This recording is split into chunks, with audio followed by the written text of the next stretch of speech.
안녕하십니까?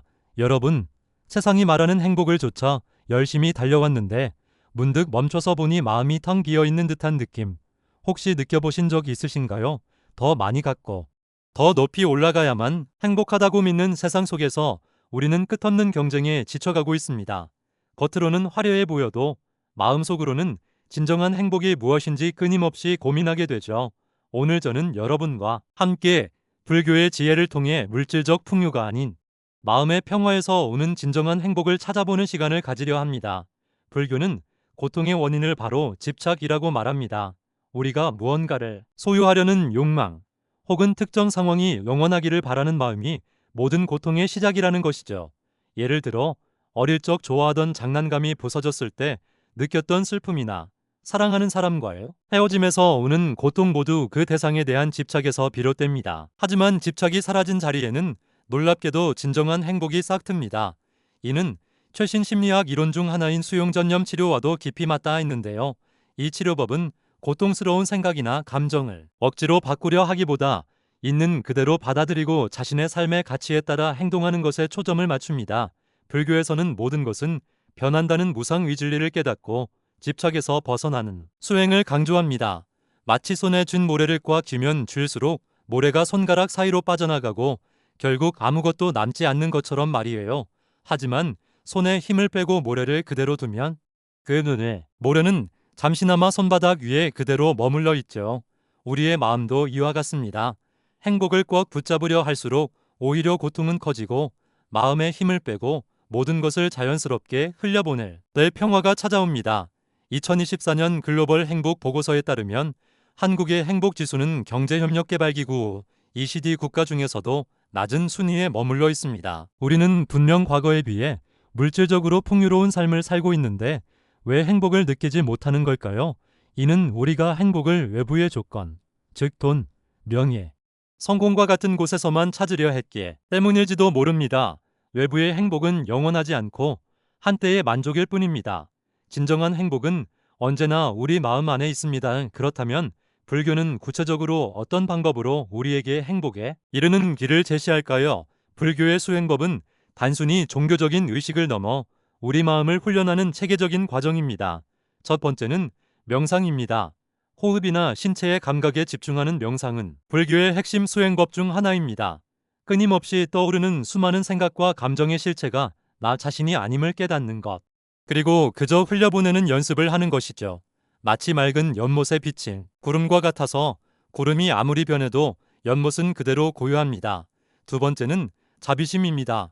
나 자신뿐만 아니라 타인의 고통을 이해하고 공감하는 마음은 인간관계를 풍요롭게 만들고 외로움에서 벗어나게 해줍니다. 세 번째는 내려놓기입니다. 불필요한 물건, 과거의 상처, 미래에 대한 불안감을 내려놓는 연습입니다. 이는 불필요한 짐을 덜어내고 삶의 본질에 집중하게 만드는 가장 좋은 방법입니다. 제가 개인적으로 겪은 경험을 이야기해 드릴게요. 저는 과거에 사소한 실수에도 자신을 자책하고 괴로워하는 습관이 있었습니다. 그때 왜 그랬을까라는 후회와 앞으로 또 그러면 어떡하지라는 불안감에 시달렸죠. 그러다 우연히 한 스님과 대화를 나누게 되었는데 스님께서는 자신을 괴롭히는 것은 과거의 실수가 아니라 그 과거에 대한 너의 집착이라고 말씀하셨습니다. 그 한마디가 제 머리를 망치로 얻어맞은 듯한 충격을 주었어요. 그 이후로 저는 이미 지나간 일이라는 마음으로 저 자신을 용서하는 연습을 시작했습니다. 마음속에 후회라는 짐을 내려놓자 점차 마음이 편안해지고 현재에 집중할 수 있게 되었습니다. 이처럼 불교적인 관점은 삶의 방식을 근본적으로 바꿔야 한다고 이야기합니다. 하지만 거창하게 스님이 되거나 절에 들어가야만 하는 것은 아니에요. 일상 속 작은 습관을 바꾸는 것만으로도 충분히 그 효과를 경험할 수 있습니다. 예를 들어 하루에 딱 10분만 시간을 내어 명상하는 겁니다. 출퇴근길 지하철 안에서 혹은 잠들기 전 침대 위에서 오직 나의 호흡에만 집중하는 거죠. 스마트폰에서 잠시 눈을 떼거나 자신에게 집중하는 시간만으로도 마음의 소음을 줄일 수 있습니다. 또 다른 방법은 불필요한 소비를 줄이는 겁니다. 최신 스마트폰, 유행하는 명품 의류, 없어도 되는 물건들에 대한 욕심을 잠시 내려놓아 보세요. 그런 물건들이 주는 감족감은 잠깐이고 결국 또 다른 욕망을 낳을 뿐입니다. 대신 그 돈으로 책 한 권을 사거나 소중한 사람과 따뜻한 차 한 잔을 마시는 시간을 가져보세요. 그러면 물질적인 만족감과는 비교할 수 없는 진정한 행복을 느낄 수 있을 겁니다. 마지막으로 감사 일기를 써보는 건 어떨까요? 오늘 하루 동안 감사했던 일 3가지를 적어봅니다. 거창한 일이 아니어도 괜찮습니다. 아침에 마신 따뜻한 커피 한 잔, 출근길에 본 예쁜 하늘, 혹은 누군가에게 들은 따뜻한 말 한마디도 좋습니다. 감사하는 마음은 행복 호르몬을 분비시켜 마음의 만족도를 높입니다. 이러한 작은 실천들은 우리의 마음을 외부의 조건이 아닌 내면의 풍요로움으로 채워줍니다.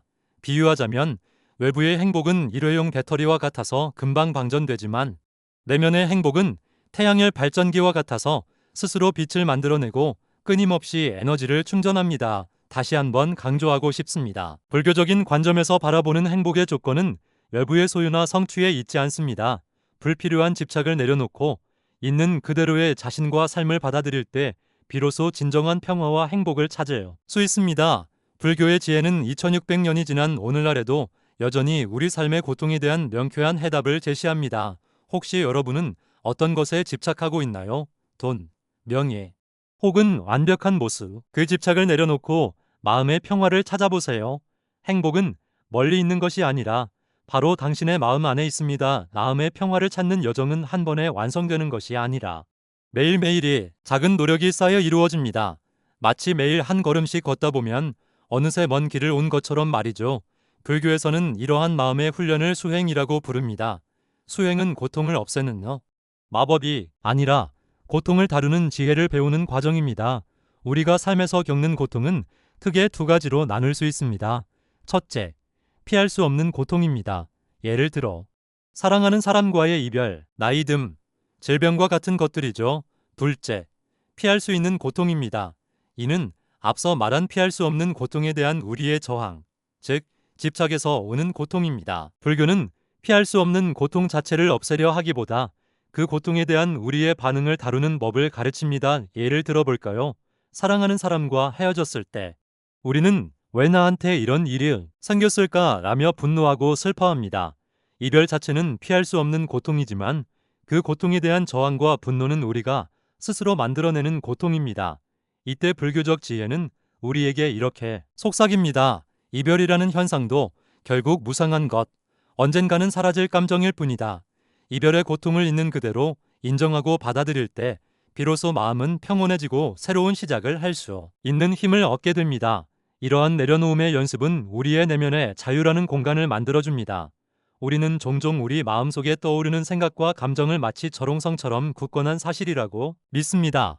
하지만 불교의 가르침은 우리의 생각과 감정 역시 끊임없이 변하는 현상일 뿐이라고 이야기합니다. 마치 강물에 떠내려가는 나뭇잎처럼 잠시 머물렀다 흘러가는 것들이죠. 우리는 그 나뭇잎을 억지로 붙잡으려 할 필요도 밀어내려 할 필요도 없습니다. 그저 이런 생각이 떠올랐구나 하고 알아차리고 조용히 보내주면 됩니다. 불교의 핵심 가르침 중 하나인 연기법은 이 모든 것을 설명하는 근본 원리입니다. 이것이 있으므로 저것이 있고 이것이 없으므로 저것이 없다는 이치는 모든 존재가 독립적으로 존재하는 것이 아니라 서로 연결되어 있다는 것을 의미합니다. 우리의 행복과 고통 또한 나 혼자만의 문제가 아니라 수많은 인연과 조건의 결과물인 것이죠. 누군가에게 받은 친절이 나를 행복하게 만들고 과거의 내가 한 행동이 오늘날의 나를 만듭니다. 우리는 이 거대한 그물망 속에서 서로에게 영향을 주고받으며 살아갑니다. 이 연기법을 깨달으면 우리는 타인을 미워하거나 자신을 탓하는 마음에서 벗어나 모든 존재를 이해하고 존중하는 자비심을 키울 수 있습니다. 이 자비심이야말로 진정한 행복으로 가는 가장 확실한 길입니다. 우리는 종종 타인에게 친절을 베풀면 손해본다고 생각합니다. 하지만 불교는 타인을 돕는 행위가 결국 나 자신에게 돌아오는 복이라고 말합니다. 내가 누군가에게 베푼 따뜻한 말 한마디는 그 사람의 마음에 씨앗을 뿌리고 그 씨앗은 언젠가 나에게 행복의 열매로 돌아올 것입니다. 이 세상은 연기로 얽혀 있어 우리의 모든 행위는 결국 메아리가 되어 돌아오기 때문입니다. 혹시 여러분은 오늘 하루 자신에게 친절하게 대해주셨나요? 우리는 종종 타인에게는 관대하면서도 자신에게는 가장 엄격한 잣대를 들이밀곤 합니다. 하지만 자신에게 먼저 자비로운 마음을 베풀어야 타인에게도 진정한 자비를 베풀 수 있습니다. 오늘부터 거울을 보며 자신에게 미소 짓고 오늘도 수고했어라고 따뜻하게 말해주세요. 자신을 아끼고 사랑하는 마음이 바로 행복의 첫걸음입니다. 이제 우리는 불교적인 관점이 말하는 행복의 비밀을 알게 되었습니다. 외부의 조건을 쫓아 끊임없이 달리던 경주를 멈추고 마음의 평화를 찾아 안으로 향하는 것입니다. 이 여정은 결코 쉽지 않겠지만 그 끝에는 세상의 어떤 물질적 풍요로움도 줄 수 없는 진정한 행복이 기다리고 있습니다. 여러분도 오늘부터 불교의 지혜를 삶에 적용해 마음의 평화를 찾아보세요. 여러분의 삶이 더욱 풍요로워질 것입니다. 오늘 이야기한 내용들을 다시 한번 정리해 볼까요? 고통의 원인은 외부의 사건이 아닌 그 사건에 대한 우리의 집착이다. 모든 것은 변한다는 무상의 진리를 받아들이고 내려놓는 연습을 해야 한다는 명상, 자비심, 감사하는 마음은 행복을 키우는 가장 확실한 수행법이다. 행복은 외부의 조건이 아닌 이미 내 안에 존재하는 것이다. 이 네 가지 핵심을 기억하고 매일매일의 삶 속에서 실천해 보세요. 걷는 동안 지금 내가 걷고 있구나 라고 알아차리고 밥을 먹는 동안 밥 아래 감촉과 맛에만 집중하는 것도 훌륭한 마음 훈련입니다. 거창하게 시작할 필요는 없습니다. 작은 것부터 차근차근 시작하면 어느새 마음이 평화로워지는 것을 느낄 수 있을 것입니다. 우리의 삶은 마치 굽이치는 강물과 같습니다. 강물이 흐르다 보면 때로는 급류에 휩쓸리기도 하고 때로는 잔잔하게 흐르기도 합니다. 중요한 것은 강물의 흐름을 바꾸려 하는 것이 아니라 그 흐름 속에서 균형을 잡는 법을 배우는 것입니다. 불교의 지혜가 바로 그 균형을 잡는 방법을 가르쳐 줍니다. 여러분의 삶이라는 강물이 행복하게 흐르기를 진심으로 바랍니다.